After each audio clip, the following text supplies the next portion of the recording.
નમસ્કાર વિદ્યાર્થી મિત્રો, આજે આપણે ધોરણ 8 વિષય વિજ્ઞાન અને ટેકનોલોજીમાં પાઠ 13 ધ્વનિ વિશે અભ્યાસ કરીશું.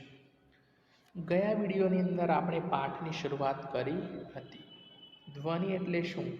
તો કે કંપન કરતા પદાર્થો ધ્વનિ ઉત્પન્ન કરે છે, જે આપણે અગાઉના વિડીયોની અંદર શીખી ગયા હતા. બરાબર કે દરેક વસ્તુની અંદર જ્યારે કંપન એટલે કે ધ્રુજારી ઉત્પન્ન થાય અને એના કારણે શું થાય છે?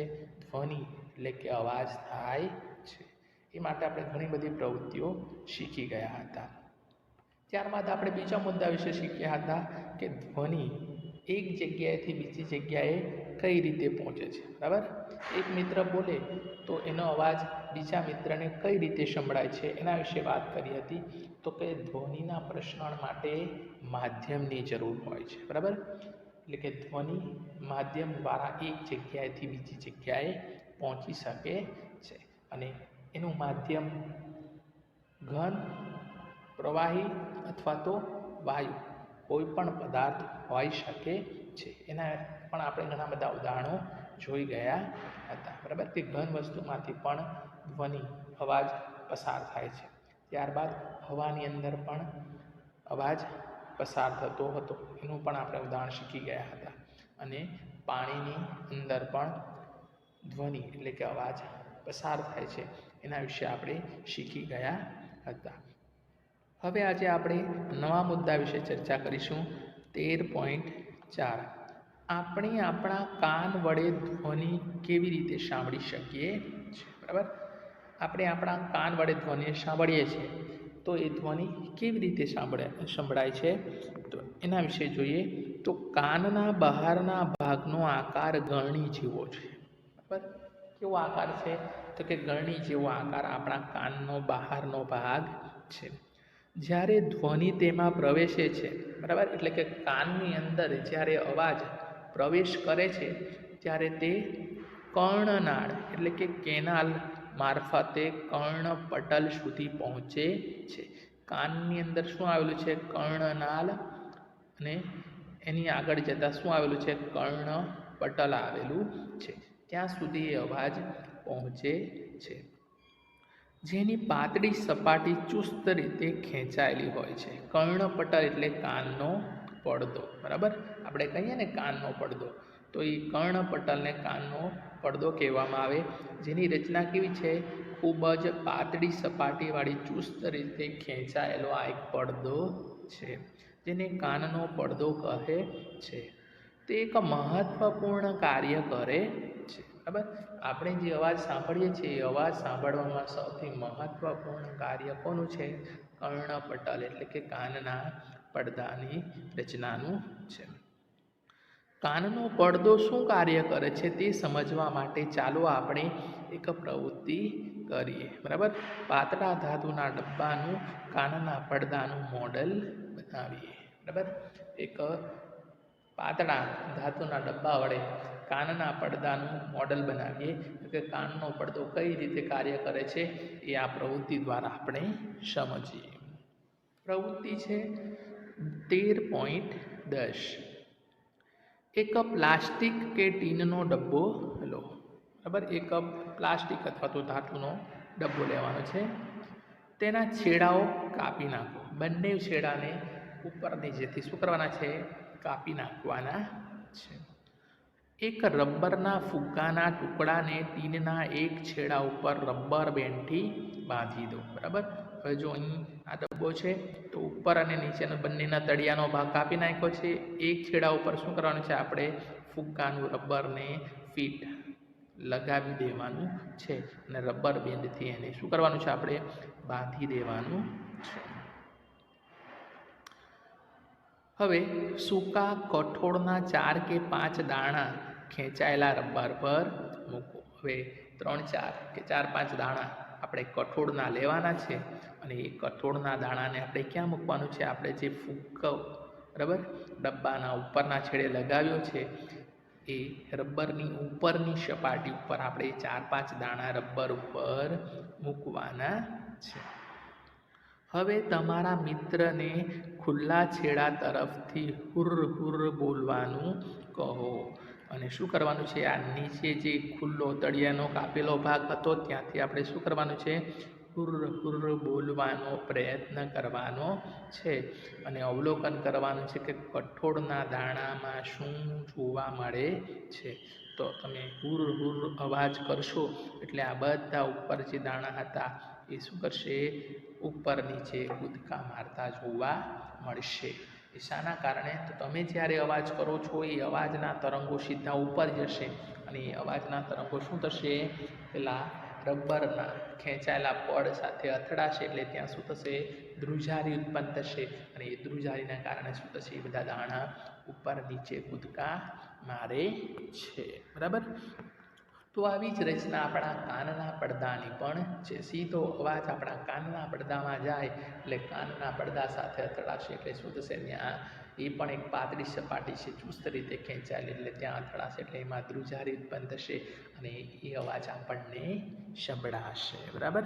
તો આ રીતે આપણા કાનની અંદર રચનાને કારણે એ અવાજ સંભળાય છે. જો અહીં આપણને આખી કાનની રચના આપેલી છે. બરાબર? કાનનો પડદો એ ખેંચાયેલા રબરના પડ જેવો છે. બરાબર? અત્યારે આપણે પેલું મોડેલ બનાવ્યું હતું એમાં જે રબર ખેંચેલું હતું એ રબરનું પડ જેવી રચના આપણા શું હોય છે? કાનના પડદાની છે. ધ્વનિના કંપનો કાનના પડદાને કંપિત કરે છે. જ્યારે અવાજ આપણા કાનના અંદરના ભાગમાં જાય, બરાબર, કર્ણનાળમાંથી કર્ણપટલ એટલે કાનના પડદા સાથે અથડાય ત્યારે કાનના પડદામાં શું કરશે? કંપિત કરશે એટલે કે ધ્રુજારી ઉત્પન્ન કરશે અને કાનનો પડદો કંપનોને આંતરિક કાન સુધી મોકલશે અને એ ધ્રુજારીના કારણે જે અવાજ ઉત્પન્ન થશે એ અવાજ સીધો કાનના પડદામાંથી ક્યાં જશે? કાનના આંતરિક ભાગ સુધી એટલે કે અંદરના અંતઃકર્ણ સુધી એને પહોંચાડશે અને ત્યાંથી ધ્વનિના તરંગો મગજ સુધી પહોંચે છે અને અંતઃકરણમાંથી એ અવાજ સીધો ક્યાં? તરંગો મગજ સુધી પહોંચે છે અને આ રીતે આપણને અવાજ સંભળાય છે. બરાબર? અહીં જો આપણને રચના આપેલી છે. કાનનાળ એટલે કે આ કાનનો ભાગ છે, અહીંથી કાનનો ખુલ્લો ભાગ, ખુલ્લો ભાગ આ છે કાનની અંદર પડદાવાળી રચના. બરાબર? જેને શું કહેવાશે? કર્ણપટલ. બરાબર? અહીંથી અવાજ સીધો ક્યાં જશે? અંતઃકરણમાં. બરાબર? કાનના આંતરિક ભાગ સુધી જશે અને અહીંથી સીધું એ તરંગો પછી ક્યાં જશે? મગજ સુધી પહોંચશે અને આ રીતે આપણને એનો અવાજ સંભળાય છે. બરાબર? જો આ કાનના પડદાની રચના છે. અહીં જેવો અવાજ અથડાય એટલે શું થાય? આ સપાટીમાં ધ્રુજારી એટલે કે કંપન અનુભવાય અને એના કારણે એ અવાજના તરંગો અંતઃકર્ણ સુધી પહોંચે અને અંતઃકર્ણથી સીધા મગજ સુધી તરંગો પહોંચે અને આપણને અવાજ સંભળાય છે. આપણે આપણા કાનમાં ક્યારે તીક્ષ્ણ, અણીદાર કે સખત વસ્તુ નાખવી જોઈએ નહીં. બરાબર? ઘણી વખત આપણે કાનની અંદર કાન સાફ કરવા માટે કોઈક વસ્તુ નાખીએ છીએ તો એ કાન સાફ કરતી વખતે ક્યારેય પણ તીક્ષ્ણ એટલે કે ધારદાર, અણીદાર કે કોઈ સખત વસ્તુ આપણે કાન સાફ કરવા માટે વાપરવી જોઈએ નહીં. કારણ કે તેનાથી શું થાય છે? કાનના પડદાને નુકસાન થાય છે અને જો કાનના પડદાને નુકસાન થાય તો કેટલીક વખત પછી સાંભળવાની શક્તિ આપણી કેવી થઈ જાય છે? ઓછી થઈ જાય છે અથવા તો બિલકુલ રહેતી નથી. જો કાનના પડદાને નુકસાન થાય તો પછી આપણે કેટલીક વખત બહેરાશ પણ થઈ શકીએ છીએ. હવે છે પ્રવૃત્તિ 13.5 કંપનનો કંપ વિસ્તાર, આવર્તકાળ અને આવૃત્તિ. કંપનનો કંપ વિસ્તાર કોને કહેવાય? એનો આવર્તકાળ કોને કહેવાય? અને એને આવૃત્તિ શું છે એના વિશે આપણે અભ્યાસ કરીશું. આપણે શીખી ગયા કે કોઈ પદાર્થની વારંવાર આમ તેમ ગતિ કરવાને પદાર્થનું કંપન કહે છે. દાખલા તરીકે તમે તારને એક વખત ફીટ તાર હોય એને એક વખત ધ્રુજારી અનુભવશો એટલે શું થશે? તાર થોડી વાર આમ તેમ ગતિ કરશે. તો એ પદાર્થની આમ તેમ ગતિ કરવું એને શું કહેવાય? કંપન કે ધ્રુજારી કહેવાય છે. આ ગતિને દોલન ગતિ પણ કહે છે. એટલે પદાર્થ આમ ધ્રુજારી અનુભવે એક જગ્યાએથી બીજી જગ્યાએ, બરાબર, વારંવાર, તો એ ધ્રુજારી અનુભવવાની ક્રિયાને શું કહેવાય? કંપન, જેને તમે દોલનની ગતિ પણ કહી શકો છો. બરાબર, તો આ વ્યાખ્યા તમારે યાદ રાખવી અથવા તો નોંધી લેવું. તમે તમારા અગાઉના વર્ગોમાં દોલન ગતિ અને તેના આવર્તકાળ વિશે શીખી ગયા હતા. આપણે લોલક વિશે શીખી ગયા હતા. લોલક એક જગ્યાએથી બીજી જગ્યાએ શું કરે છે? આવર્ત ગતિ કરે છે. તો એ વારંવાર એકની એક ગતિનું પુનરાવર્તન કરે છે, તો એને શું કહેવાય? દોલન કરે છે એમ કહેવાય. એક સેકન્ડ દીઠ થતા દોલનની સંખ્યાને દોલનની આવૃત્તિ કહે છે. એક દોલન એટલે શું? તો કે એક જગ્યાએથી બીજી જગ્યાએ, બરાબર, જવું, એને શું કહેવાય? દોલન કહેવાય. લોલક એ થી બી સુધી પહોંચે અને બીથી પાછું એ સુધી આવે એટલે શું થયું? એક દોલન પૂરું થયું કહેવાય. તો આ રીતે એક સેકન્ડમાં કેટલી વખત દોલન પૂરા કરે એને શું કહેવાય? દોલનની આવૃત્તિ કહેવાય. માનો કે લોલક એક સેકન્ડમાં એક વાર જાય આવે, બીજી વાર જાય અને બીજી વાર આવી જાય, તો સમજવાનું કે એની આવૃત્તિ કેટલી થઈ? 2 વાર થઈ ને. એક દોલન એટલે એક વખત જવું અને પાછું પોતાના મૂળ સ્થાન પર આવી જવું, તેને એક દોલન કહેવાય. તો આ રીતે એક સેકન્ડમાં 2 વખત દોલન કરે તો સમજવું કે એની આવૃત્તિ કેટલી છે? 2 આવૃત્તિ છે. આવૃત્તિને તમે હર્ટ્ઝ એકમ દ્વારા દર્શાવી શકો છો. આવૃત્તિને કયા એકમમાં દર્શાવવામાં આવે છે? હર્ટ્ઝ એકમમાં દર્શાવવામાં આવે છે અને તેનો સંકેત છે એચ અને સ્મોલ ઝેડ. એચ ઝેડ એ શું છે? આવૃત્તિનો એકમ છે. આવૃત્તિને તમારે દર્શાવવું હોય તો એ શાની સંજ્ઞા વડે દર્શાવાય છે? સંકેત છે એચ ઝેડ. જો એક સેકન્ડ દીઠ એક દોલન થાય તો આવૃત્તિ કેટલી થઈ? 1 ઝેડ કહેવાય. એક સેકન્ડમાં જો એક જ દોલન થતું હોય તો એની આવૃત્તિ કેટલી થઈ? 1 હર્ટ્ઝ કહેવાય. અને જો એક સેકન્ડમાં એ 5 વખત દોલન કરે તો એની આવૃત્તિ કેટલી થઈ કહેવાય? 5 ઝેડ, એચ ઝેડ, એટલે કે 5 આવૃત્તિ થઈ કહેવાય. જો એક પદાર્થ એક સેકન્ડમાં 20 વખત દોલન પૂરા કરે તો તેની આવૃત્તિ કેટલી થશે? જો એક સેકન્ડમાં એક દોલન થાય તો એની આવૃત્તિ કેટલી આવી? 1 હર્ટ્ઝ કહેવાય. તો 1 સેકન્ડમાં 20 દોલન પૂરા કરે તો એની આવૃત્તિ કેટલી થશે? 20 હર્ટ્ઝ આવૃત્તિ કહેવાશે. રેડી? તમે ધ્વનિ ઉત્પન્ન કરતા પદાર્થોને જોયા વગર ઘણા પરિચિત ધ્વનિ અવાજોને ઓળખી શકો છો.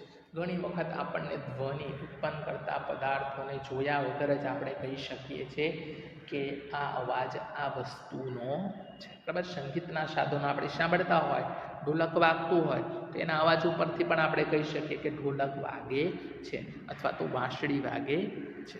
તો કેવી રીતે શક્ય બને છે? તો તે માટે આવશ્યક છે ધ્વનિ અલગ અલગ પ્રકારના હોય છે. બરાબર, ધ્વનિના પણ અલગ અલગ પ્રકાર છે. તમે ક્યારેય વિચાર્યું છે કે કયા પરિબળો તેમને અલગ પાડે છે? બરાબર, અલગ અલગ પ્રકારની ધ્વનિ ઉત્પન્ન થાય છે તો એ શાના કારણે અલગ અલગ પ્રકારનો અવાજ ઉત્પન્ન થાય છે? તો કે કંપ વિસ્તાર અને આવૃત્તિ એ ધ્વનિના અગત્યના ગુણધર્મો છે. મિત્રો યાદ રાખજો, બરાબર, નોંધી લેવું કે ધ્વનિના અગત્યના ગુણધર્મો છે. એક તો એનો કંપ વિસ્તાર અને બીજું આવૃત્તિ. શું આપણે ધ્વનિને તેમના કંપ વિસ્તારો અને આવૃત્તિઓને આધારે અલગ કરી શકીએ? તો કે હા, બરાબર, આપણે એના કંપ વિસ્તાર અને આવૃત્તિના આધારે તેને આપણે અલગ કરી શકીએ છીએ. પ્રબળતા અને પીચ એટલે કે તીણાપણું, બરાબર, એને સમજવા માટે આપણને એક પ્રવૃત્તિ આપી છે. જુઓ પ્રવૃત્તિ 13.11. એક ધાતુનો ગ્લાસ અને એક ટેબલ સ્પૂન એટલે કે ચમચો લો. એક ધાતુનો ગ્લાસ લેવાનો છે અને એક ટેબલ સ્પૂન ચમચી લેવાની છે. ચમચાને ધીમેથી ધાતુના ગ્લાસની ધાર પર અથડાવો. અને ચમચાને શું કરવાનું છે? આપણે ધાતુનો જે ગ્લાસ લીધો છે એ ગ્લાસની ધાર ઉપર અને શું કરવાનું છે? આપણે અથડાવવાનું છે, એટલે કે ઠપકારવાનું છે. શું થશે? તો કે ધ્રુજારી અનુભવશે. બરાબર. કંપન કરતા ધાતુના ગ્લાસને થર્મોકોલનો બોલ સ્પર્શ કરતા શું થશે? એ ધ્રુજારી અનુભવવા લાગશે. હવે તમે એમાં ઉત્પન્ન થયેલો ધ્વનિ સાંભળો. બરાબર. અને ગ્લાસ, ધાતુના ગ્લાસ ઉપર આપણે ચમચો અથડાવતા જે અવાજ આવે છે એને આપણે સાંભળો. ત્યારબાદ ચમચા વડે ધાતુના ગ્લાસ પર તીવ્ર પ્રહાર કરો અને ઉત્પન્ન થતો ધ્વનિ ફરીથી સાંભળો. શરૂઆતમાં આપણે ધીમે અથડાવ્યો ત્યારે અવાજ અલગ હતો. હવે એ જ ધાતુના ગ્લાસ ઉપર ફરી પાછું આપણે ચમચા વડે ખૂબ તીવ્ર એટલે કે જોરથી આપણે શું કરવાના છે? પ્રહાર કરવાના છે. અને એમાંથી જે અવાજ ઉત્પન્ન થાય છે એ ફરીથી સાંભળો. જ્યારે ગ્લાસ ઉપર તીવ્ર પ્રહારો થાય ત્યારે શું ધ્વનિ મોટો સંભળાય છે? તો કે હા, ત્યારે અવાજ કેવો આવશે? આપણને મોટો સંભળાશે. અને આપણે ધીરેથી ચમચીને ગ્લાસ સાથે અથડાવશું ત્યારે અવાજ કેવો આવશે? ધીમો આવશે. હવે ગ્લાસની ધારને સ્પર્શ તે રીતે એક થર્મોકોલનો દડો લટકાવો. બરાબર. હવે શું કરવાનું છે? ગ્લાસની ધારને અટકે એ રીતે આપણે એક થર્મોકોલની દાણાને બરાબર દોરી સાથે લટકાવવાનું છે. અને એ થર્મોકોલનો દાણો શું કરવાનું? ગ્લાસની ધારને અડકેલો હોવો જોઈએ, સ્પર્શ કરેલો હોવો જોઈએ, એ રીતે લટકાવવાનું છે. અને ગ્લાસ પર પ્રહાર કરીને તેને કંપિત કરો. અને ફરી પાછો ગ્લાસ પર શું કરો? ચમચા વડે એને ઠપકારો કે અથડાવો. એટલે શું થશે? એમાં ધ્રુજારી ઉત્પન્ન થશે. એટલે એ ધ્રુજારીના કારણે શું થશે? થર્મોકોલનો જે દડો છે બરાબર એ પણ શું થશે? દૂર સ્થાનાંતરિત થતો આપણને જોવા મળશે. તો આ દડાનું સ્થાનાંતર તે ગ્લાસના કંપનના કંપ વિસ્તારનું માપ દર્શાવે છે. કે એ થર્મોકોલની ગોળી બરાબર દડો જ્યારે આપણે ધ્રુજારી કરીએ છીએ ત્યારે શું થાય છે? ગ્લાસની સપાટીથી દૂર સુધી જાય છે. બરાબર. તો એ કેટલા અંતર સુધી પહોંચે છે એ જોવાનો પ્રયત્ન કરો. અને એ જે અંતર મળશે એ શું છે? એનો કંપન વિસ્તાર છે એમ કહી શકાય. બરાબર. જોરથી અથડાવશું તો ધ્રુજારી વધુ ઉત્પન્ન થશે. એટલે એ થર્મોકોલનો દડો દૂર સુધી જશે. અને હવે ગ્લાસ પર ધીમેથી પ્રહાર કરો અને પછી જોરથી પ્રહાર કરો. બંને વખત આપણે જોશું તો થર્મોકોલનો જે દડો છે એનો વિસ્તાર કેવો આવશે? અલગ અલગ આપણને જોવા મળશે. આ બંને કિસ્સામાં કંપનના કંપ વિસ્તારની સરખામણી કરો. કયા કિસ્સામાં કંપ વિસ્તારમાં વધારે જોવા મળશે? તો કે જ્યારે આપણે વધારે ઠપકારશું ત્યારે અવાજ વધારે આવશે. અને એ વધારે અવાજ આવે ત્યારે એમાં ધ્રુજારી પણ વધારે ઉત્પન્ન થાય. અને એ ધ્રુજારી વધારે હોય ત્યારે એનો કંપ વિસ્તાર પણ કેવો આવશે? વધારે જોવા મળશે. બરાબર. અને જ્યારે ધીમેથી આપણે અથડાવીશું ચમચીને ગ્લાસ સાથે તો એમાં ધ્રુજારી ધીમે ધીમે અનુભવાશે. અવાજ પણ ધીમો આવશે. અને એ થર્મોકોલના દડાનો કંપ વિસ્તાર પણ કેવો આવશે? ધીમો, ઓછો જોવા મળશે. ધ્વનિની પ્રબળતા ધ્વનિ ઉત્પન્ન કરતા કંપનના કંપ વિસ્તારના વર્ગના સમપ્રમાણમાં હોય છે. એટલે કે ધ્વનિની તીવ્રતા, પ્રબળતા એટલે કે તીવ્રતા એ ધ્વનિમાં ઉત્પન્ન કરતા કંપન એટલે કે ધ્રુજારી ઉપર આધાર રાખે છે. બરાબર. પદાર્થની અંદર કેટલી ધ્રુજારી ઉત્પન્ન થશે એના આધારે એની પ્રબળતા નક્કી થાય. એનો અવાજની તીવ્રતા નક્કી થશે કે અવાજ મોટેથી આવશે કે ધીમેથી આવશે. અને એના આધારે જ એનો કંપ વિસ્તાર પણ નક્કી થતો હોય છે. દાખલા તરીકે જો કંપ વિસ્તાર બમણો કરવામાં આવે તો તેની પ્રબળતા 4 ગણી બને છે. બરાબર. જો કંપ વિસ્તાર બમણો એટલે કે ડબલ થાય ત્યારે અવાજ શું થશે? પહેલાં કરતાં 4 ગણો વધી જશે. પ્રબળતા ડેસિબલ એકમમાં દર્શાવવામાં આવે છે.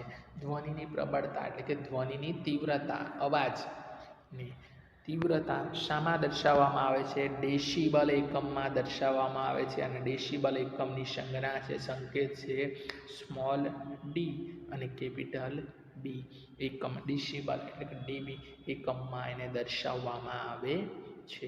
અહીં કેટલાક ધ્વનિ પ્રબળતાના ખ્યાલ માટેના આપણને કેટલાક ડેસિબલ એકમના અવાજ આપણને તીવ્રતા દર્શાવેલી છે. સામાન્ય શ્વાસ લઈએ ત્યારનો અવાજની પ્રબળતા તીવ્રતા કેટલી હોય છે? 10 ડેસિબલ જેટલી હોય છે. જે રીતે આપણે અંતર કિલોમીટરમાં માપીએ, બરાબર, એ રીતે અવાજ શામાં મપાય છે? ડેસિબલ એકમમાં મપાય છે, બરાબર. કે સામાન્ય શ્વાસ લેતી વખતે જે અવાજ થાય છે એ 10 ડેસિબલનો હોય છે. પછી ઘૂસપુસ 5 મીટર મિનિટ સુધીમાં કેટલો? 30 ડેસિબલ જેટલો અવાજ ઉત્પન્ન થાય. સામાન્ય વાતચીત કરતા હોય, એકબીજા સાથે આપણે વાતો કરતા હોય, વાર્તાલાપ કરતા હોય ત્યારનો અવાજનું ડેસિબલ લગભગ કેટલું હોય છે? 60 ડેસિબલ એકમ હોય છે. વ્યસ્ત ટ્રાફિક, જ્યારે ટ્રાફિક જામ થઈ ગયો હોય તે સમયનો જે અવાજ છે એ કેટલો હોય છે? 70 ડેસિબલ જેટલો હોય છે. અને સરેરાશ ફેક્ટરીઓનો અવાજ, આપણી આસપાસ ફેક્ટરીઓ ચાલતી હોય ને ફેક્ટરીઓમાંથી જે અવાજ આવે છે એ અવાજની પ્રબળતા કેટલી હોય છે? 80 ડેસિબલ જેટલી હોય છે. તમે આ માહિતી તમારે નોંધી લેવી, યાદ રાખો, બરાબર. અને 80 ડેસિબલથી વધારે પ્રબળ ધ્વનિ શારીરિક રીતે કષ્ટદાયક છે. અને 80 ડેસિબલ કરતાં જો વધારે અવાજ ઉત્પન્ન થાય, અવાજની તીવ્રતા વધી જાય, પ્રબળતા વધી જાય તો એ આપણા શરીર માટે નુકસાનકારક છે, બરાબર. ઘણી વખત મોટો અવાજ થાય ત્યારે શું થશે? આપણને પછી માથાનો દુખાવો થાય, બરાબર, માનસિક ત્રાસ અનુભવાય, અથવા તો ઘણી વખત કાયમ જો આવા ઘોંઘાટવાળા વાતાવરણમાં રહેવામાં આવે તો પછી શું થાય? બહેરાપણું આવી જતું હોય છે. તો એ શાના કારણે? આ ધ્વનિની પ્રબળતાને કારણે. જો 80 ડેસિબલ કરતાં જો વધારે અવાજવાળા વિસ્તારમાં જો આપણે કાયમ માટે રહેવાનું થાય તો પછી આ બધી સમસ્યાઓ આપણને અનુભવાય. ધ્વનિની પ્રબળતા તેના કંપન વિસ્તાર ઉપર આધાર રાખે છે. એટલે કે ધ્વનિની તીવ્રતા શાના ઉપર આધાર રાખે છે? એના કંપન વિસ્તાર પર આધાર રાખે છે. જ્યારે કંપનનો વિસ્તાર વધારે હોય ત્યારે એમાંથી ઉત્પન્ન થતો અવાજ પણ વધારે હોય છે. આપણે ઉદાહરણ શીખી ગયા ગ્લાસનું, બરાબર, અને થર્મોકોલના દડાનું. જ્યારે તમે જોરથી ઠપકારો એટલે અવાજ વધારે આવશે અને દડો, થર્મોકોલનો દડો શું થશે? દૂર સુધી જશે, એનો કંપન વિસ્તાર વધી જશે. એટલે જેમ જેમ કંપન વિસ્તાર વધતો જાય એમ એમ ધ્વનિની તીવ્રતા, પ્રબળતા એટલે કે એનો અવાજ મોટો થતો જાય છે. અને જ્યારે કંપ વિસ્તાર નાનો હોય ત્યારે ઉત્પન્ન થતો ધ્વનિ પણ કેવો હશે? નબળો હશે, મંદ હશે, ધીમો હશે. જેમ કંપ વિસ્તાર નાનો હોય, બરાબર, થર્મોકોલની ગોળી ખૂબ ઓછું અંતર કાપે છે, બરાબર, ત્યારે શું થશે? અવાજ પણ ધીમે આવશે, બરાબર. કારણ કે આપણે એ ગ્લાસ ઉપર ધીમેથી ઠપકાર્યું ત્યારે થર્મોકોલની ગોળી પણ શું થશે? બહુ દૂર સુધી જશે નહીં, એનો કંપ વિસ્તાર ધીમો, ઓછો જોવા મળશે. તો એના આધારે નક્કી થયું છે કે કંપ વિસ્તાર જો ઓછો હોય તો એમાંથી ઉત્પન્ન થતો અવાજ પણ કેવો હશે? ઓછો, ધીમો હશે, નબળો, મંદ હશે. કોઈ બાળકના ધ્વનિની સરખામણીમાં પુખ્ત વ્યક્તિના ધ્વનિ સાથે કરો. કોઈ બાળકનો ધ્વનિ એટલે કે અવાજની સરખામણી કોઈ પુખ્ત વ્યક્તિ એટલે કે 18થી મોટી ઉંમરના વ્યક્તિ, બરાબર, બંનેના અવાજની સરખામણી કરો. શું કોઈ તફાવત તમને જોવા મળશે બાળકના અવાજમાં?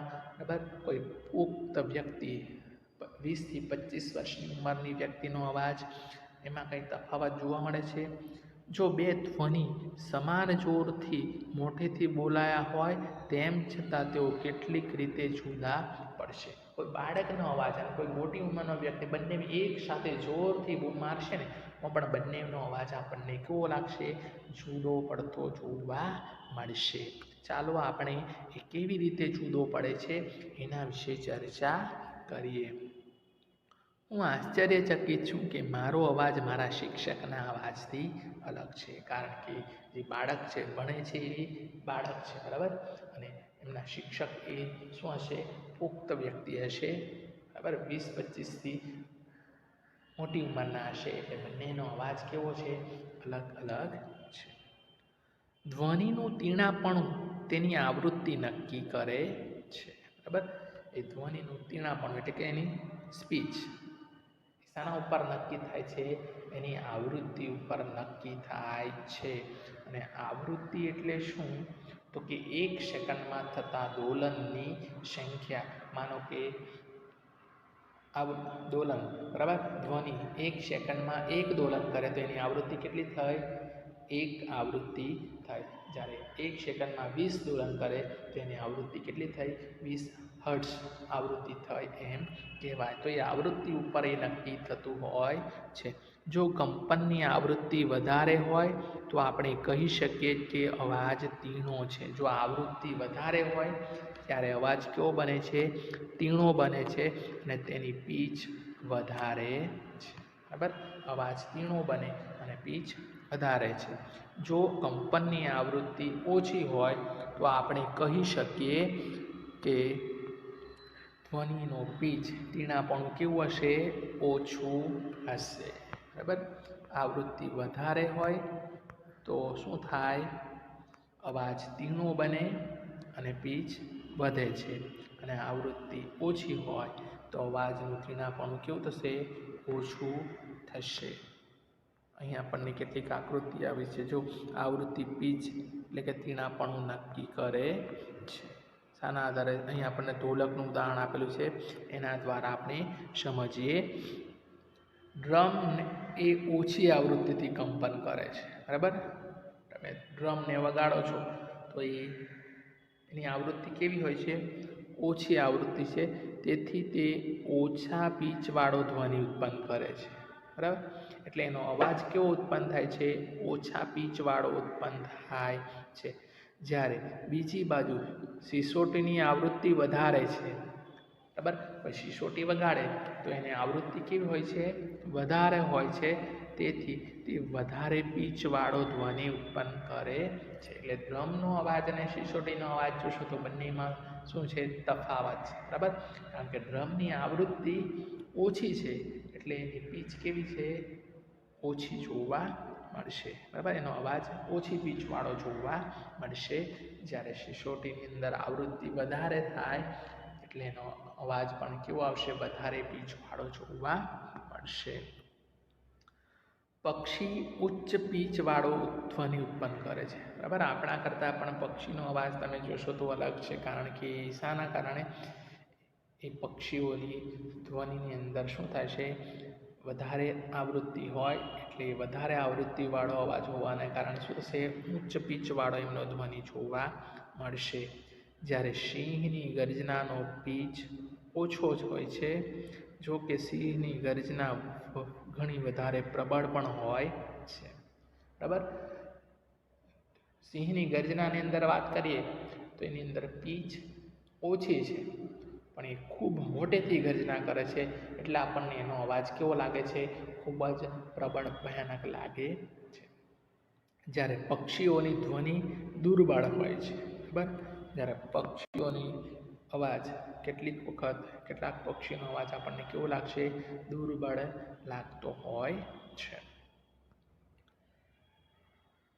આપણે દરરોજ બાળકો અને પુખ્ત વ્યક્તિઓના અવાજ સાંભળીએ છીએ. બરાબર, આપણી આસપાસ દરરોજ નિયમિત રીતે આપણે મોટા ઉંમરના વ્યક્તિઓ, બરાબર, પુખ્ત વ્યક્તિઓ અને બાળકોના અવાજ સાંભળતા હોઈએ છીએ. શું તમને તેમના અવાજમાં કોઈ તફાવત જોવા મળે છે? તો કે હા, દરેકનો અવાજ કેવો લાગે છે? આપણને અલગ અલગ લાગે છે. શું તમે કહી શકો છો કે બાળકના ધ્વનિની આવૃત્તિ એ પુખ્ત વ્યક્તિના ધ્વનિની આવૃત્તિ કરતાં વધારે હોય છે? સામાન્ય રીતે સ્ત્રીના અવાજની આવૃત્તિ પુરુષની અવાજની આવૃત્તિ કરતાં વધારે હોય છે.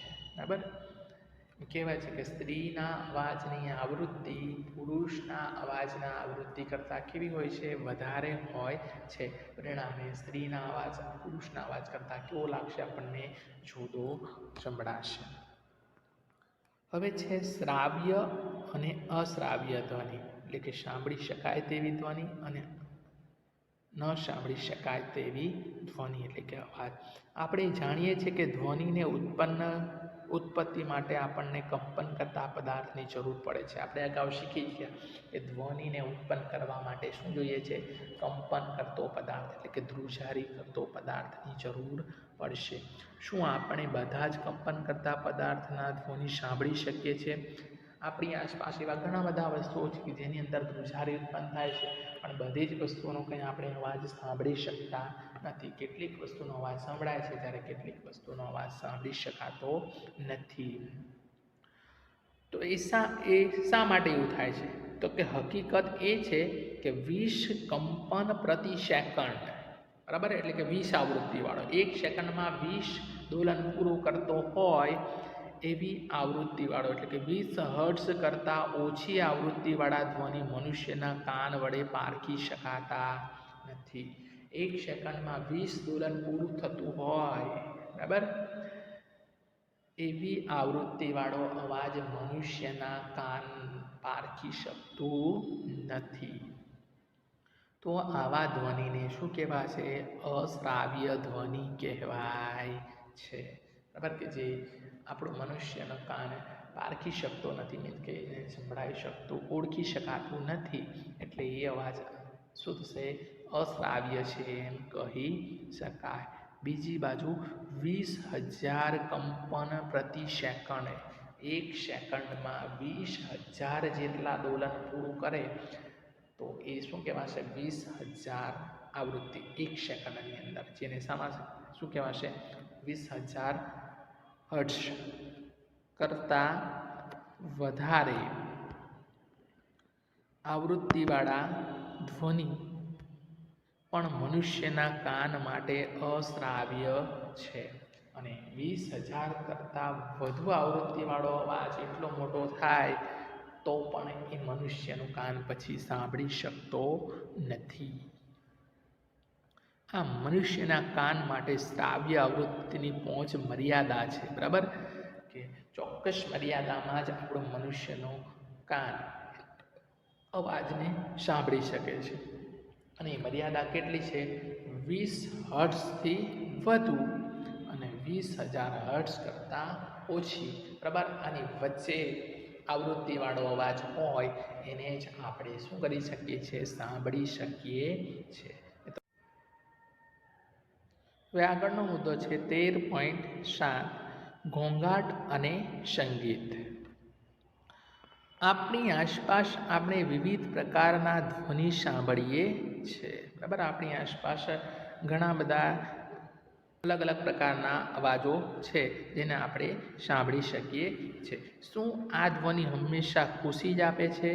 નહીં. કેટલાક એવા પણ અવાજ હોય, સંગીતના અવાજો હોય જેનાથી આપણું મન પ્રફુલ્લિત થઈ જાય, આનંદ થઈ જાય. તો કેટલાક અવાજ એવા પણ હોય છે જેના કારણે શું થાય છે? આપણને અગવડ બને છે.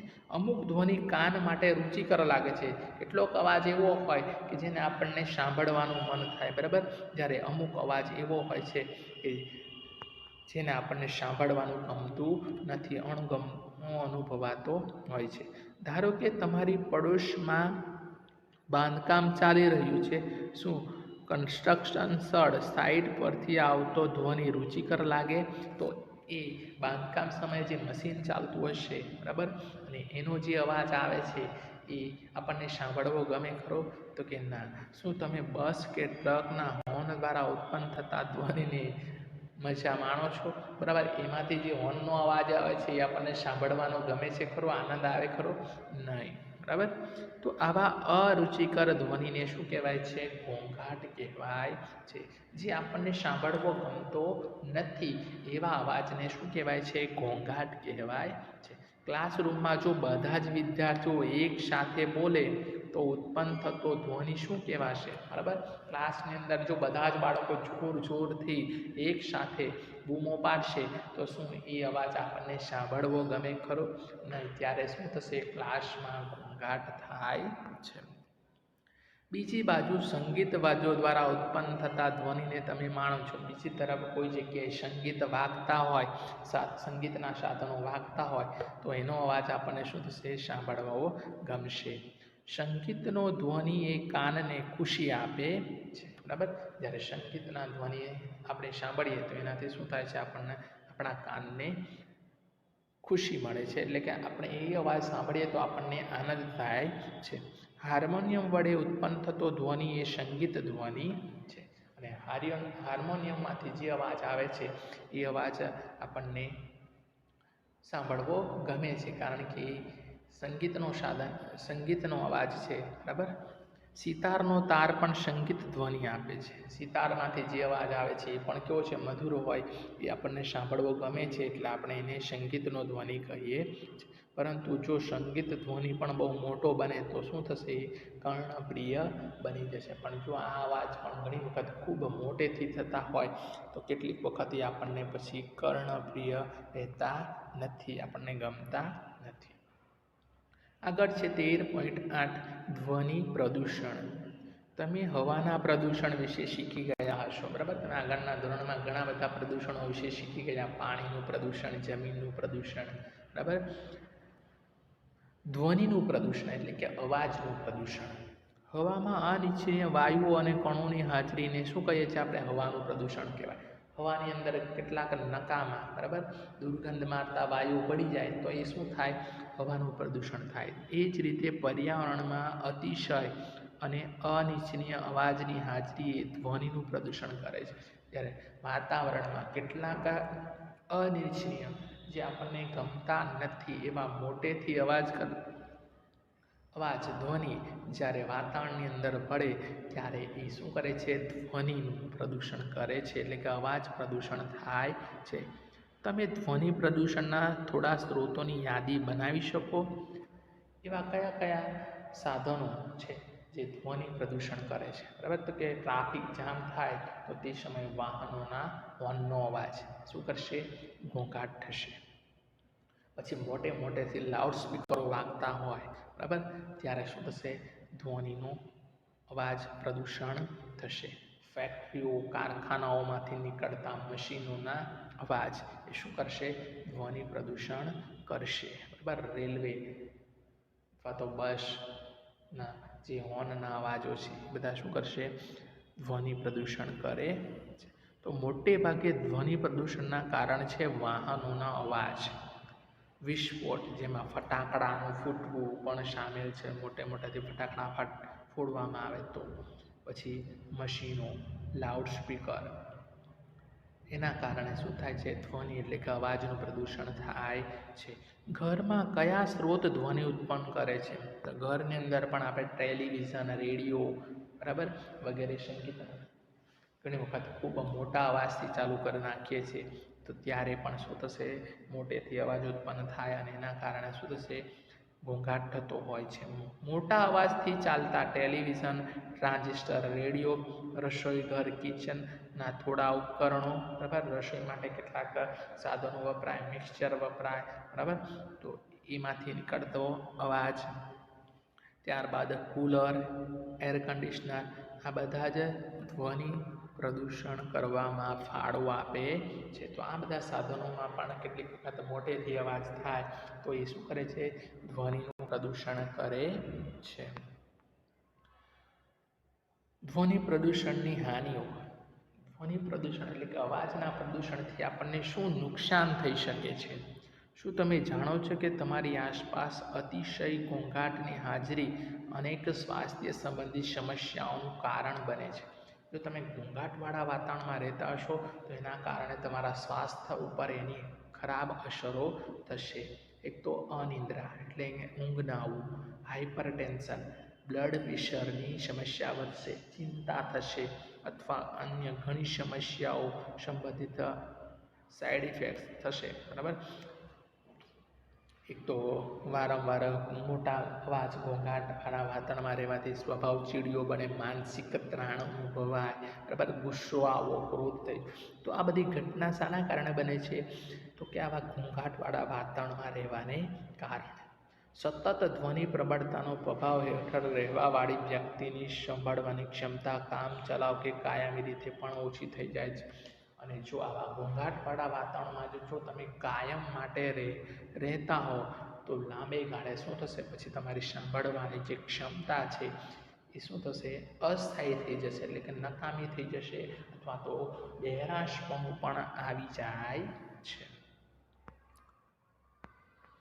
ધ્વનિ પ્રદૂષણને નિયંત્રણમાં રાખવાના ઉપાય. તો આ અવાજના પ્રદૂષણને કેવી રીતે નિયંત્રણમાં રાખી શકાય? કે ઘોંઘાટને નિયંત્રણમાં રાખવા માટે આપણે ઘોંઘાટના સ્ત્રોતો ઉપર નિયંત્રણ રાખવું પડશે. બરાબર, ઘોંઘાટ કરતા જે સાધનો છે એના પર જ આપણે શું કરવું પડશે? નિયંત્રણ રાખવું પડશે. આ ઘોંઘાટ નિયંત્રણ કેવી રીતે કરી શકાય? તો આ માટે શું કરશું? હવાઈ જહાજના એન્જિનો, પરિવહનના વાહનો, ઔદ્યોગિક મશીનો અને ઘરેલું સાધનોમાં શું કરશું? સાયલેન્સર લગાડવા જોઈએ. બરાબર, તો આ સાયલેન્સર એવી વસ્તુ છે, એ અવાજને શું કરે છે? ધીમો કરી નાખે છે. જેમ કે તમે મોટરસાઇકલમાં તમે જોશો, સાયલેન્સર કાઢી નાખો તો એ તમારું વાહન કેવું કરશે? ખૂબ મોટેથી અવાજ કરશે. પણ જેવું તમે સાયલેન્સર લગાવશો એટલે એ વાહનનો અવાજ કેવો થશે? ધીમો થશે. તો આ એને ઘટાડવા માટેનો એક ઉપાય છે. રહેઠાણ વિસ્તારમાં ધ્વનિ પ્રદૂષણ કેવી રીતે કરી શકાય અથવા તો નિયંત્રણમાં લાવે? તો કે જે વિસ્તારમાં આપણે રહેતા હોય ત્યાં અવાજનું પ્રદૂષણ ઓછું કરવું હોય તો એ માટે શું કરવું? ઘોંઘાટ ઉત્પન્ન કરવાવાળી કામગીરીનું રહેઠાણ વિસ્તારથી દૂર સંચાલન કરવું જોઈએ. તો મોટે ભાગે આસપાસ, બરાબર, એવી જગ્યાએ રહેઠાણના મકાનો બાંધવા જોઈએ, બરાબર, કે જેથી અવાજ ત્યાં સુધી પહોંચી શકે નહીં. બરાબર, વાહનોની અવર જવર થતી હોય એવી જગ્યાએથી થોડે દૂર રહેઠાણના વિસ્તારો સ્થાપવા જોઈએ. ઓટોમોબાઈલ વાહનોના હોર્નનો ઉપયોગ બને તેટલો ઓછો કરવો જોઈએ. બરાબર, વાહનોની અંદર બને ત્યાં સુધી હોર્નનો અવાજ ઓછો કરવો જોઈએ. ટેલિવિઝન અને મ્યુઝિક સિસ્ટમોને હંમેશા આપણે કેવા? ધીમા અવાજે ચલાવવા જોઈએ. અને ધ્વનિ પ્રદૂષણની હાનિકારક અસરો ઓછી કરવા માટે રસ્તાઓ અને ઇમારતોની આસપાસ આપણે શું કરવું જોઈએ? વૃક્ષો વાવવા જોઈએ. બરાબર, વાહનોમાંથી કે જે ધુમાડો અવાજ ઉત્પન્ન થાય છે એ અવાજનું શોષણ થાય, બરાબર, અવાજ ઓછો થાય એટલા માટે શું કરવું જોઈએ? આસપાસ વૃક્ષો વાવવા જોઈએ, જેથી ઘોંઘાટ રહેઠાણના સ્થળો સુધી ઓછો પહોંચી શકે અથવા તો પહોંચી ન શકે. એટલા માટે શું કરવું જોઈએ? આ વાહન વ્યવહાર ચાલતો હોય રસ્તાઓની આજુબાજુ આપણે શું કરવું જોઈએ? વૃક્ષો વાવવા જોઈએ, જેથી એનો ઘોંઘાટ આપણા સુધી ઓછો પહોંચે. શ્રવણ ક્ષતિ. સંપૂર્ણ શ્રવણ ક્ષતિ જે ભાગ્યે જ હોય છે અને તે સામાન્ય રીતે જન્મથી જ હોય છે. બરાબર, દરેક વ્યક્તિની અંદર શ્રવણ ક્ષતિ તો હોય જ છે. કોઈ વ્યક્તિ સંપૂર્ણ રીતે ક્ષતિગ્રસ્ત હોતો નથી, દરેકને થોડું ઘણું તો સંભળાતું જ હોય છે. સામાન્ય રીતે કોઈ પણ વ્યક્તિ જન્મથી બહેરાશ હોતું નથી. આંશિક અશક્તતા સામાન્ય રીતે કોઈ બીમારી, ઈજા કે ઉંમરને કારણે હોય છે. બરાબર, પરંતુ આજે બહેરાશપણું આવવાનું કારણ છે એ સામાન્ય રીતે કોઈ પણ કારણ હોઈ શકે. કોઈ બીમારી થાય, કોઈ ઈજા થાય અથવા તો ઉંમરના કારણે પછી એ શું થાય છે? ધીમે ધીમે આપણી સાંભળવાની શક્તિ ઓછી થતી જાય છે. સાંભળવાની ક્ષમતા ઓછી હોય તેવા બાળકોને ખાસ દેખભાળની જરૂર પડતી હોય. ત્યારે કેટલાક બાળકો આપણે જન્મજાત જોઈએ છે અને સાંભળવાની ક્ષમતા ઓછી હોય તેની દેખભાળ આપણે રાખવી જોઈએ. આવા બાળકોને સંકેત ભાષા શીખીને અસરકારક રીતે સંપર્ક કરી શકાય. ઘણી વખત તમે બહેરા માણસોને જોયા હશે, એકબીજા સાથે વાત કરે ત્યારે શું કરે છે? સાંકેતિક ભાષામાં એટલે કે ઈશારાઓમાં વાત કરતા તમે જોયા હશે. બોલવાની ક્રિયા એ સાંભળવાની ક્રિયાના પરિણામ સ્વરૂપે વિકસે છે. બરાબર, આપણે જે બોલી શકીએ છીએ એ બોલવા પાછળનું કારણ શું છે? સાંભળવાની ક્રિયાનું પરિણામનું ફળ છે. તેથી શ્રવણ અશક્તતાને લીધે પીડિતા બાળકની બોલવાની શક્તિ પણ દોષપૂર્ણ હોય છે. મિત્રો, એક વાત અગત્યની છે, યાદ રાખજો કે કોઈ બાળક જો જન્મથી સાંભળવામાં અશક્ત હોય તો પછી બોલી શકતો નથી. એને બોલવામાં કોઈ તકલીફ નથી હોતી, પણ જ્યાં સુધી એને કોઈ વસ્તુ સંભળાશે નહીં, બરાબર, તો પછી બોલવાનું શીખી શકતો નથી. બરાબર, એટલે કીધું છે કે શ્રવણ અશક્તતાને લીધે પીડિતા બાળકની પછી બોલવાની શક્તિ પણ દોષપૂર્ણ થઈ જાય છે. જો બાળક જન્મથી જ સાંભળવામાં અશક્ત હોય, એ સાંભળી જ ન શકતો હોય તો પછી એ ક્યારેય બોલી શકશે નહીં. કારણ તો કે એ વસ્તુ સાંભળી શકતો નથી એટલે એને બોલવાનો પ્રયત્ન કરી શકતો નથી, અને બોલવાનો પ્રયત્ન ન કરી શકે એટલે એ બોલી શકતો નથી. પ્રૌદ્યોગિક સાધનોએ શ્રવણગ્રસ્ત વ્યક્તિઓના જીવનની ગુણવત્તામાં સુધારવાના શક્ય બનાવી દીધું છે. અને આજે વિજ્ઞાન ટેકનોલોજીની અંદર નવા સાધનો શોધાયા છે, બરાબર. એટલે કે શ્રવણગ્રસ્ત એટલે કે જેની સાંભળવાની શક્તિ ઓછી હોય તો એના માટે કેટલાક સાધનોની શોધ થાય છે, જેથી એવું પણ હવે ધીમે ધીમે શું કરી શકે, સાંભળી શકે છે, એની સાંભળવાની શક્તિમાં સુધારો કરી શકે છે.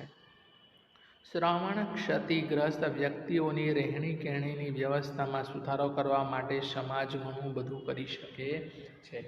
અને આપણે જે સમાજની અંદર રહીએ છીએ એ સમાજમાં ઘણા બધા વ્યક્તિઓ એવા હોય છે, બરાબર, કે જેની શ્રવણ ક્ષતિ, બરાબર, સાંભળવાની શક્તિ થોડી ઓછી હોય, નબળી હોય, તો આપણી આસપાસ આવા જે કંઈ લોકો હોય એને આપણે શું કરવું જોઈએ, મદદરૂપ બનવું જોઈએ. સમાજ એને મદદરૂપ બનવું જોઈએ, જેથી એવો પણ કેટલાક આવા ટેકનિકલ સાધનોનો ઉપયોગ કરીને સાંભળી શકે. તો અહીં મિત્રો આપણો આ પાઠ પૂર્ણ થાય છે, બરાબર. આપણે શું શીખ્યા, તો કે શરૂઆતમાં કંપન કરતી વસ્તુઓ દ્વારા શું થાય છે, ધ્વનિ એટલે કે અવાજ ઉત્પન્ન થાય છે. મનુષ્યમાં સ્વર તંતુઓનું કંપન ધ્વનિ ઉત્પન્ન કરે છે, બરાબર. કંઠની અંદર સ્વર પેટી, બરાબર, જેમાં તંતુઓ કંપન ઉત્પન્ન કરે અને ધ્વનિ ઉત્પન્ન થાય છે. ત્યારબાદ શીખી ગયા કે ધ્વનિ માધ્યમ દ્વારા પ્રસરે છે. એ પ્રવાહી વાયુ કે ઘન માધ્યમની અંદર ધ્વનિ એટલે કે અવાજ પ્રસરણ પામતો હોય છે, અને જો શૂન્ય અવકાશ હોય તો ધ્વનિ પ્રસરણ પામતો નથી. કાનના પડદા વિશે વાત કરી, તો કે કાનના પડદાનો કંપનનો અનુભવ કરે છે અને એના સંકેતો મગજ સુધી પહોંચે છે, અને એના કારણે આપણે શું કરી શકીએ છીએ, અવાજ સાંભળી શકીએ છીએ.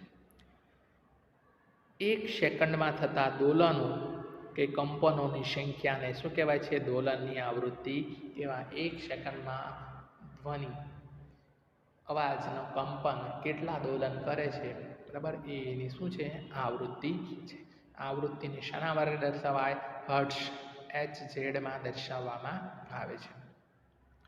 ત્યારબાદ આપણે કંપ વિસ્તાર જોઈ ગયા કે કંપનનો વિસ્તાર જેમ વધારે તેમ ધ્વનિ મોટો હોય, અને કંપનની આવૃત્તિ જેમ ઉચ્ચ તેમ પીચ પણ કેવી હોય છે, વધારે હોય છે, અને ધ્વનિ પણ વધારે તીક્ષ્ણ હોય છે.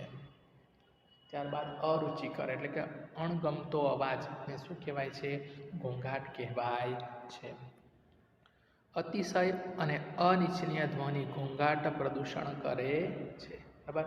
જે આપણને ગમતો નથી, અરુચિકર છે, અનિચ્છનીય અવાજ છે, જે શું કરે છે, ધ્વનિ પ્રદૂષણ કરે છે. અને ધ્વનિ પ્રદૂષણ માનવીઓના સ્વાસ્થ્યને લગતી મુશ્કેલીઓ ઉત્પન્ન કરે છે.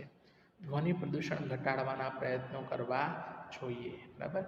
રસ્તાની આજુબાજુમાં અથવા અન્ય સ્થાનો પર વૃક્ષો વાવીને આપણે શું કરી શકીએ છીએ, ધ્વનિના પ્રદૂષણને ઘટાડી શકીએ છીએ. હવે અહીં કેટલાક સ્વાધ્યાયના પ્રશ્નો આપેલા છે. ધ્વનિ ખાલી જગ્યામાં પ્રસરી શકે, તો ઘન, પ્રવાહી અને વાયુ ત્રણેય માધ્યમમાં પ્રસરી શકે છે. નીચેનામાંથી કોના અવાજની આવૃત્તિ ન્યૂનતમ હોવાની શક્યતા છે, તો સૌથી અવાજની ન્યૂનતમ આવૃત્તિ કોની આવશે, પુરુષની આવૃત્તિ આવશે. નીચેના વિધાનો વાંચી સત્ય હોય ત્યાં ખરું અને ખોટા વિધાનો સામે F, બરાબર, ખોટાની નિશાની કરો. ધ્વનિ શૂન્ય અવકાશમાં પ્રસરી શકતો નથી, આ વિધાન સાચું છે. કંપન કરતી વસ્તુના 1 સેકન્ડમાં થતા દોલનની સંખ્યાને તેનો આવર્તકાળ કહે છે, એ ખોટું છે, બરાબર. 1 સેકન્ડમાં થતા દોલનની સંખ્યાને આવૃત્તિ કહેવાય, આવર્તકાળ કહેવાતો નથી. જો કંપનનો વિસ્તાર મોટો હોય તો ધ્વનિ દુર્બળ બને છે, ખોટું છે. ચોથું, મનુષ્યના કાન માટે શ્રાવણીય રેન્જ, બરાબર, સાંભળવાની રેન્જ કેટલી છે, 20 હર્ટ્ઝથી 20,000 હર્ટ્ઝ જેટલી હોય છે, આ સાચું છે. જેમ કંપનની આવૃત્તિ ઓછી તેમ પીચ વધારે, આ વિધાન ખોટું છે, બરાબર. કંપનની આવૃત્તિ ઓછી તેમ પીચ પણ કેવી બને, નબળી, ઓછી બને છે. આગળ છઠ્ઠું, અનિચ્છનીય કે અરુચિકર ધ્વનિ સંગીત તરીકે ઓળખાય છે. બરાબર, જે આપણને ગમતો નથી, અણગમતો અવાજ એ ધ્વનિ કહેવાય, ખોટું. અને છેલ્લું છે, ધ્વનિ પ્રદૂષણ આંશિક શ્રવણ અશક્તતા ઉત્પન્ન કરે છે, સાચું. બરાબર, ધ્વનિ પ્રદૂષણના કારણે પછી શું થાય છે? શ્રવણ અશક્તતા એટલે કે સાંભળવાની શક્તિમાં ઘટાડો થાય છે. આ વિધાન સાચું છે. ખાલી જગ્યા પૂરો. એક દોલન પૂરું કરવા વસ્તુને લાગતા સમયને શું કહે છે? આવર્તકાળ કહે છે. એક દોલન પૂરો કરવા જેટલો સમય લાગે એને શું કહેવાય? એનું આવર્તકાળ કહેવાય. પ્રબળતા કંપનની ખાલી જગ્યાથી નક્કી થાય છે. પ્રબળતા ધ્વનિની તીવ્રતા શાના આધારે નક્કી થાય? એના કંપ વિસ્તારથી નક્કી થાય છે. આવૃત્તિનો એકમ કયો છે? Hertz, HZ. અનિચ્છનીય ધ્વનિને શું કહેવાય છે? ઘોંઘાટ કહેવાય છે. અને કંપનની ખાલી જગ્યાથી ધ્વનિનું તીણાપણું નક્કી થાય છે. કંપનની આવૃત્તિથી ધ્વનિનું તીણાપણું નક્કી થાય છે. જો એક લોલક 4 સેકન્ડમાં 40 વાર દોલન કરે તો તેનો આવર્તકાળ અને આવૃત્તિ શોધો. આવર્તકાળ કોને કહેવાય? તો કે એક દોલન પૂરા કરવા માટે લાગતો સમય. બરાબર, અને આવૃત્તિ શું છે? તો કે 1 સેકન્ડમાં થતી દોલનની સંખ્યા એની આવૃત્તિ છે. જો 4 સેકન્ડમાં 40 વાર દોલન કરે તો 1 સેકન્ડમાં કેટલી વાર દોલન કરશે? 10 વખત દોલન કરશે. એટલે 10 હર્ટ્ઝ એ શું થશે? એની આવૃત્તિ થશે. બરાબર. જ્યારે મચ્છરની પોતાની પાંખો 500 કંપન પ્રતિ સેકન્ડના સરેરાશ દરથી કંપન કરે છે ત્યારે મચ્છર દ્વારા ધ્વનિ ઉત્પન્ન થાય છે. તો કંપનનો આવર્તકાળ કેટલો છે? જો 1 સેકન્ડમાં 500 વાર કરે છે એટલે એની આવૃત્તિ કેટલી આવશે? 1 સેકન્ડની અંદર 500 હર્ટ્ઝ એની આવૃત્તિ આવશે. હવે એનો આવર્તકાળ શોધવાનો છે. જો 1 સેકન્ડમાં એ 500 વાર કરે છે તો એક દોલન પૂરો કરવા માટે કેટલો સમય લે છે? તો કે એક દોલન પૂરો કરવા માટે લાગતો સમય. બરાબર, 500 માટે 1 સેકન્ડ લે છે તો 1/500. બરાબર, કારણ કે દોલન શોધવું છે, આવર્તકાળ શોધવો છે. એટલે આવર્તકાળ શોધવું હોય તો શું કરવું પડશે? દોલનની સંખ્યા જ છેદમાં સમય. બરાબર, તો 500 એની આવૃત્તિ છે અને સમય કેટલો છે? 1 સેકન્ડ છે. તો એક કંપન માટે કેટલો સમય લેશે? તો કે 500/1 કરો એટલે કેટલો આવશે જવાબ? લગભગ 0 પોઈન્ટની અંદર આવશે. બરાબર. નીચેના વાદ્યોમાં ધ્વનિ ઉત્પન્ન કરવા જે ભાગ કંપિત થાય છે તેને ઓળખો. કયા સાધનની અંદર? નીચે આપેલા સાધનમાં કયા ભાગની અંદર ધ્વનિ ધ્રુજારી અનુભવાય છે? તો ઢોલકની અંદર ક્યાં ધ્રુજારી અનુભવાશે? ખેંચાયેલી ત્વચા એટલે કે મેમ્બ્રેનની અંદર એની કંપન ધ્રુજારી અનુભવાશે. સિતારની અંદર ક્યાં ધ્રુજારી અનુભવાશે? તો કે સિતારના એના તારની અંદર ધ્રુજારી અનુભવાશે. અને વાંસળીની અંદર કઈ જગ્યા ઉપર ધ્રુજારી અનુભવાશે? તો કે વાંસળીની અંદર હવાના સ્તંભમાં એની ધ્રુજારી અનુભવાશે. ઘોંઘાટ અને સંગીત વચ્ચે શું તફાવત છે? શું સંગીત ક્યારે ઘોંઘાટ બની શકે છે? તો કે ઘોંઘાટ એ આપણને અણગમતો અવાજ છે. બરાબર, જેને આપણે સાંભળવું ગમતું નથી. જ્યારે સંગીતનો અવાજ કેવો હોય છે? સુરીલો હોય, મધુર હોય, જેને સાંભળવાથી આપણને શું થાય છે? આનંદ અનુભવાય છે. બરાબર, ઘોંઘાટ ઉત્પન્ન કરવા માટે કોઈ વાદ્યના સાધનોની જરૂર પડતી નથી. જ્યારે સંગીતના અવાજ ઉત્પન્ન કરવો હોય ત્યારે આપણે વાદ્ય એટલે કે સંગીતના સાધનોની જરૂર પડશે. અને સંગીત ક્યારે ઘોંઘાટ બને? તો કે જ્યારે સંગીતના સાધનો ખૂબ મોટા અવાજથી વાગતા હોય ત્યારે એ શું બની જશે? ઘોંઘાટ બની જશે. તમારી આસપાસ જોવા મળતા ઘોંઘાટના ઉદ્ભવ સ્થાનો. બરાબર, આપણી આસપાસ કઈ જગ્યાએથી ઘોંઘાટ ઉદ્ભવે છે? તો કે ટ્રાફિકના, જ્યારે ટ્રાફિક થઈ જાય તો વાહનોનો અવાજ. જો આસપાસ કોઈ ફેક્ટરી બરાબર કે ઉદ્યોગો હોય તો એના મશીનોમાંથી આવતો અવાજ. લાઉડ સ્પીકરો વાગતા હોય તો એનો અવાજ. એ બધા શું છે? ઘોંઘાટના ઉદ્ભવ સ્થાનો છે. ઘોંઘાટ મનુષ્યને કઈ રીતે નુકસાન કરે છે? તો કે ઘોંઘાટના કારણે શું થાય છે? તો માણસનો સ્વભાવ ચીડિયો બને છે, બરાબર. એની ચિંતા વધે છે, માનસિક ત્રાણ અનુભવે છે, માથાનો દુખાવો થાય, બરાબર. અને લાંબા સમયગાળા સુધી આમ ને આમ ઘોંઘાટવાળા વાતાવરણમાં રહે તો પછી શું થાય, એ બહેરાપણું પણ અનુભવી શકે છે. તમારા માતા પિતા એક ઘર ખરીદવા જઈ રહ્યા છે. તેમને એક ઘર રસ્તાના કિનારે અને બીજું રસ્તાથી 3 ગલી છોડીને આપવાનો પ્રસ્તાવ કરવામાં આવ્યો છે. તો તમે તમારા માતા પિતાને કયું ઘર ખરીદવાની સલાહ આપશો? તમારો જવાબ સમજાવો. તો તમે શું કહેશો? તો કે આપણે કયું ઘર ખરીદવાનું પસંદ કરશું? રસ્તાના કિનારાથી 3 ગલી છોડીને જે ઘર આપવાની વાત કરી છે એ ઘર લેવાનું પસંદ કરશું, કારણ કે ત્યાં શું હશે, ઘોંઘાટ ઓછો હશે. જે રસ્તા ઉપરથી જે વાહનોનો અવર જવર થાય છે અને એ ઘોંઘાટ આવે છે એ થોડે દૂર હોવાથી શું થશે, આપણને ઘોંઘાટ ઓછો સંભળાશે અને એ આપણા સ્વાસ્થ્ય માટે ફાયદાકારક રહેશે. ત્યારબાદ આપણે કંઠ સ્થાનની આકૃતિ દોરો અને તમારા શબ્દોમાં તેનું કાર્ય સમજાવો, બરાબર. કંઠની આકૃતિ આપણે જોઈ ગયા હતા, બરાબર. કંઠની અંદર સ્વર પેટી આવેલી છે. સ્વર પેટીની અંદર વચ્ચે એક પાતળી, બરાબર, ખાંચ હોય અને એ તંતુઓ શું થાય, ખેંચાય અને એના કારણે તંતુઓની વચ્ચેથી જ્યારે હવા પસાર થાય, બરાબર, બે પાતળી તંતુઓની વચ્ચે જે પાતળી જગ્યા છે એમાંથી હવા પસાર થાય ત્યારે તંતુઓમાં ધ્રુજારી અનુભવાય અને એના કારણે આપણા કંઠમાંથી શું થાય છે, સ્વર પેટીમાંથી અવાજ ઉત્પન્ન થાય છે. છેલ્લો સવાલ છે, આકાશમાં વીજળી અને મેઘગર્જના એક સમયે અને આપણાથી સમાન અંતરે થાય છે, છતાં આપણને વીજળી પહેલાં દેખાય છે અને મેઘગર્જના પછીથી સંભળાય છે.